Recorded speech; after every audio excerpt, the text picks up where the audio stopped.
welcome to a brand new season here on Literary Gladiators, the show where we discuss and debate literature in all of its forms. If it's written work, it's game. Let's meet the panel. Hi, I'm Larry. I'm Ari. Tara. And I'm Josh. And I hope you guys enjoyed season 17 where we revisited 15 different works. And this upcoming season, we are going to be going over all the works we go over, we've never gone over before, so it's back to basics here on the show. And it's great to have Larry, Ari, and Tara back, three very loyal participants through the years. How's everybody doing? Doing very well, thanks, Josh. How are you? I'm doing well myself. How about you, Ari? I'm doing pretty well. Yeah. Doing really well. I'm doing okay. Good. And I'm doing well as well. Well. Yes. Alrighty. We're going to be kicking off this season with a short story that was published in Fantasy and Science Fiction's September-October 2023 edition. And it's called Mixtapes from Neptune, and it was written by Karter Mycroft. The discussion starter that I have for this is: Mixtapes from Neptune follows an unnamed narrator putting together mixtapes in the form of a music playlist, where many of the titles are songs. Some are imagined, while as others are actual songs, while also speaking of their work, while also lamenting about the relationship they once had. One of the significant things that can be noticed within the story is that we do not know or find out the gender of either the narrator or their ex, nor anybody else in this piece. Why do you believe this was done? I didn't even notice that. Yeah, I mean, I was trying to figure it. I did notice that it was not obvious. And I guess you could say that at the end, you kind of get the idea that he might be the male. But he acts very female. Is it because of the title being Sophie in material? No, it's because he says he should have proposed. So I assume that would make him the male traditionally. My initial mental response was that he was the male and he's lamenting over a female. But I feel that this is a strategy that Karter Mycroft, who is non-binary, going by they, any pronouns, wants to implement upon us, where they want us to think one way, but in actuality, we could be, we're just, doesn't matter. Where you have, it could be a male talking about a female talking about a male to male, a female, a non-binary, or even someone that's trans. It could be any combination. And I think it really, I think that Mycroft is looking to shake up things when it comes to gender role, not just in relationships, but also in the area of work. Because Mycroft really, there's a great reflection of what Mycroft does, because Mycroft's background is in, they work as a contract scientist with the National Marine Fisheries Service. Yeah, I thought that was interesting. They've done work with sharks and other marine life. And this was actually written as a challenge to go beyond Earth's oceans and write about that of another planet. And what better than to write about Neptune's oceans? Yeah, you mentioning they kept discovering a bunch of different organisms and stuff, and I thought that's pretty cool. I like the concept there. Yeah, I don't know how that would work on Neptune.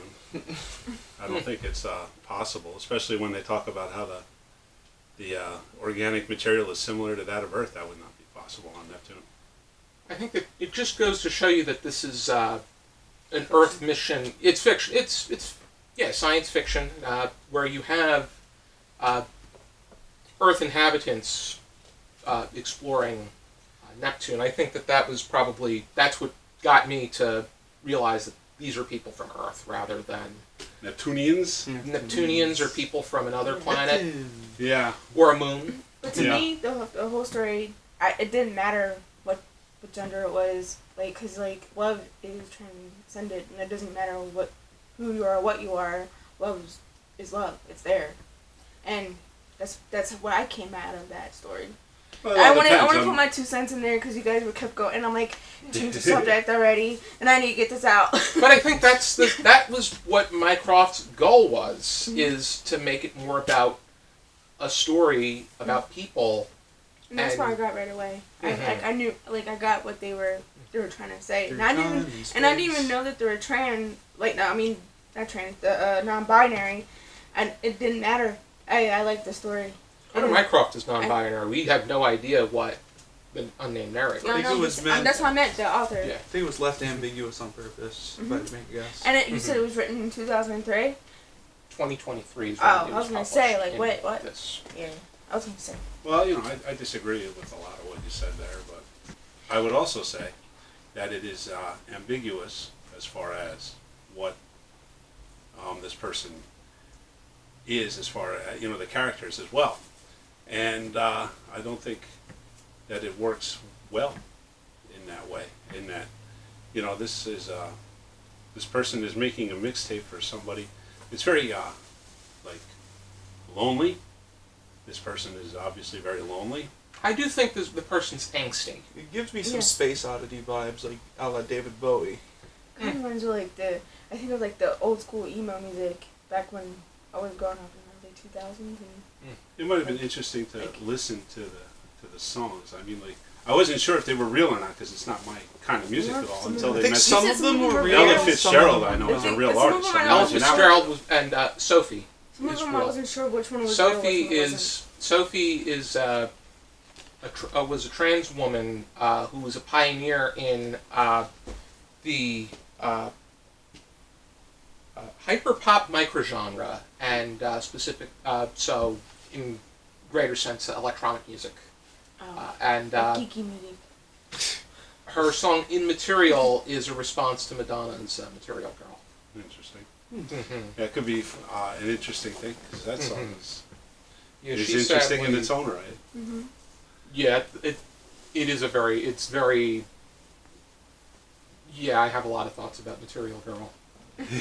But Sophie died in 2021 after falling 3 stories from the rooftop of a building in Athens because she was trying to take a picture of the full moon. It wasn't thinking that through, was she?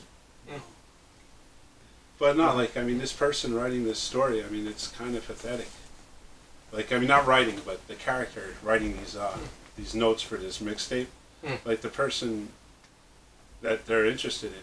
Like, here they are making these tremendous discoveries, but, it's all hung up on some person that's obviously not interested in them. And they should probably move on. Yeah, that's kind of what I was thinking, in a way. I was thinking that, like, I think that, like, it was like a pull away between what's going on in the past and what's currently going on in the present with discovering new organisms. And it's like, you should be focused on what's going on in the present, but, like, I feel like he was hung up on stuff that happened before, and who knows if it's gonna be even relevant, because every time he says, "Oh, I heard that this is happening, but I don't know if this is happening." Like, "Oh, I heard you're going to this planet, but Saturn, Saturn, Triton, whatever it was," and it's like you just don't know, and for all we know, we don't even know if he or she gets these messages. And the other thing to keep in mind is how long has it been?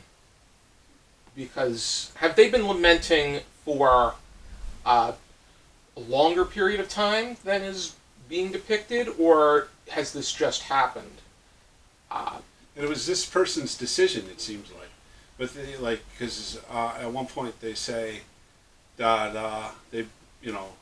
I told you that we should end it.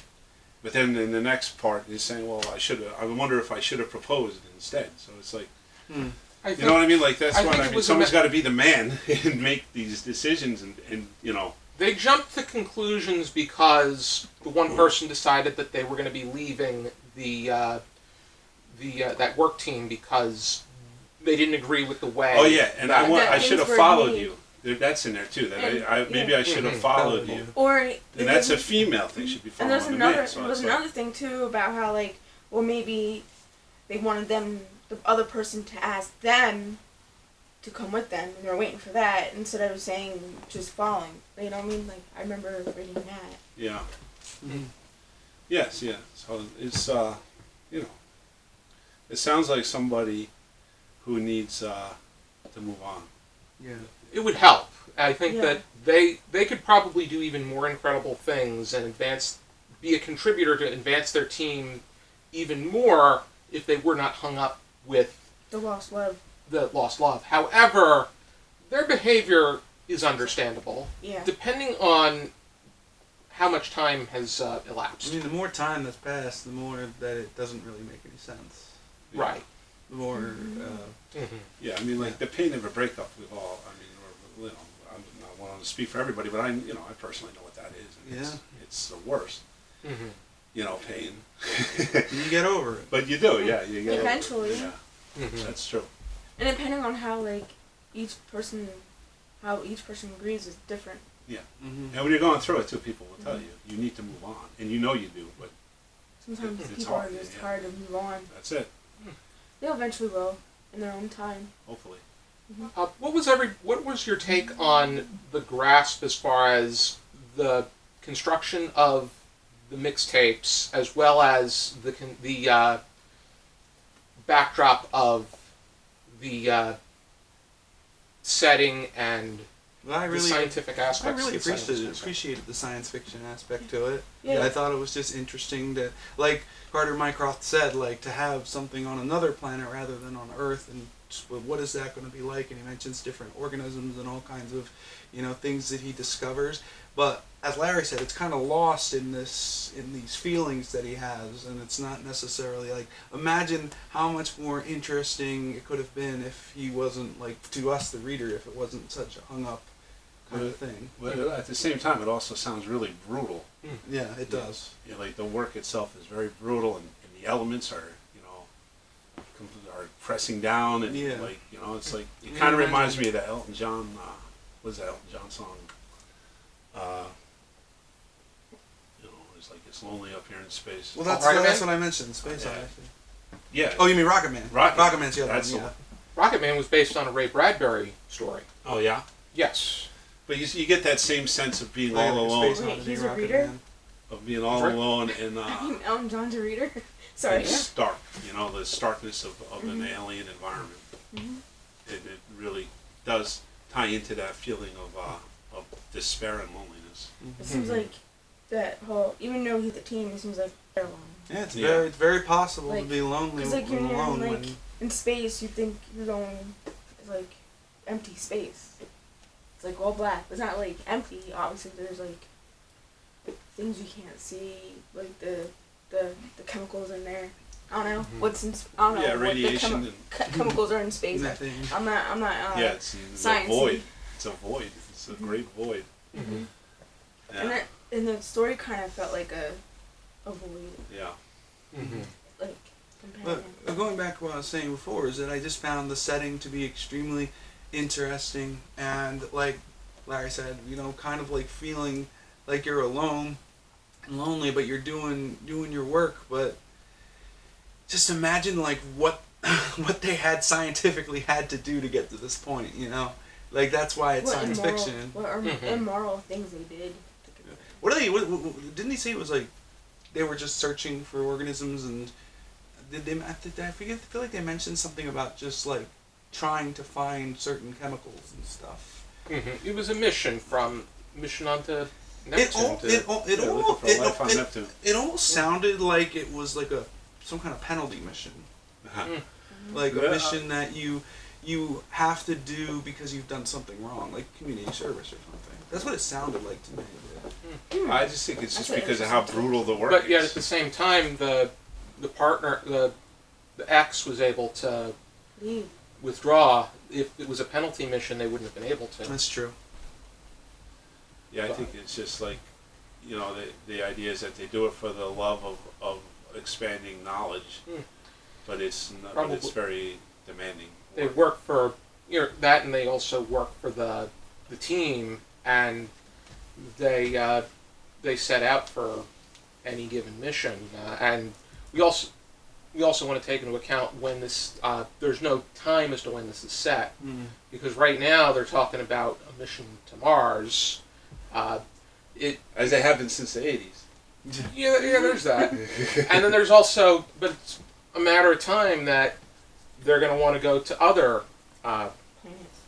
planets as well. Yeah. I mean, it's a bit more difficult with the Jovian planets because they're primarily gas. I guess, yes. Mm-hmm. But, I mean... You can go to the moons, though. That's true. It's... I know it mentioned Triton a couple of times. Mm-hmm. I mean, that's why it's science fiction. It's imaginative. Mm-hmm. So... Gave me some Arthur C. Clarke vibes and H.G. Wells kind of stuff. And yeah, that's what it... And Isaac Asimov. You can definitely tell that... inspiration from that. Yeah. Mycroft definitely has a good grasp on the material. He's very much... I got Andy Weir vibes. That it's like The Martian? kind of like The Martian, where I haven't read that you... yet. I mean, I think that Andy Weir... I think it was much more in sync with what is going on in Mars. But then again, Andy Weir had a whole novel to work with. This is a... Short story. 4-page short story. Yeah, 4 pages. They talk, If but that. Yeah, it was you very get short. you get like Mhm. enough. If it was longer, I don't think they would be able to go more on that. It was Mhm. like, Yeah. it was a good short. It was Yeah. good for It what would was. start to get This tedious. particular, this particular story, Yes. for what it's worth, Yes. because I mean, a mission to Neptune could be different, but Mhm. not somebody lamenting over a Yeah. lost love. Yeah. Okay, then, do we have any final thoughts or anything you want to bring up? I thought it was alright. I don't think it was anything super special, but I thought the setting was pretty cool, and I thought that the concept was... It reminded me of, like, some things I've had to go through when it comes to, like, anxiety and stuff. So, like, I mean, I definitely connected with it a little bit. Yeah. I thought it was pretty good. Mm-hmm. I'm starting to find out what type of sci-fi I like, and this is part of the type of sci-fi I would be interested in. So if anyone has suggestions, Which umbrellas do you like and dislike? no evil alien taking over the world type of thing. You might like the movie The Space Between Us, then. It's like a science fiction romance kind of thing. But I also like Star Wars and Star Trek. What about Contact? You ever hear of Contact? The Ever one see with the lights and the music. Yes, Yeah. I remember that. Do you like that? Yeah, I did. Yeah. But as long as the invasion part is nice, not trying to take over or be like. War. Yeah. Yeah. Yeah. And in a few weeks, we're going to be going over a short story that was also published in fantasy and science fiction called Caranthofish. And I can't help but compare the two just because they're from the same outlet. Mm-hmm. And they're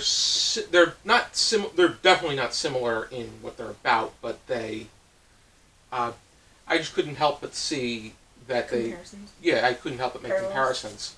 I thought I was going to like this more, Mm-hmm. but you'll find out I actually liked that one better, on the basis that this one, I had a lot of expectations as far as how Mycroft was going to utilize this idea. And while I can understand the feelings, I also sense that the angst and the lamenting really saturated what could be a fascinating backdrop of exploration in Neptune. But I think that was done deliberately, though. was that what they were trying to get at? Were they trying to get at, and I think maybe it was done deliberately, and maybe it's supposed to be reflection of the way that we foresee things. And maybe looking at it that way, it does bring a lot of thought-provoking material into the mix, as well as gender role. Mm. Mm-hmm. What were your thoughts about the story in hand? Well, I said it right. You could say I thought it's a very lonely person, despairing, and hopefully they can move on. Yeah. I hope so too, and I hope that they can do extraordinary things. Yeah, Sounds like he's already doing extraordinary things, just doesn't realize it. I just hope the character gets over the person that left, and that they can do better. And maybe find another person if it fits in their life plan. Yeah. Yes. And maybe do more extraordinary things. Yes. Alrighty then, if you are interested in reading this short story, you can look it up on the Fantasy and Science Fiction website. This is the September-October 2023 edition. It's a very short story. It's only on 4 pages, but it's probably smaller. And it's separated into 6 parts, or 6 mixtapes. Alrighty then, be sure to join us next time on another episode of Literary Gladiators. For now, keep reading. Keep reading.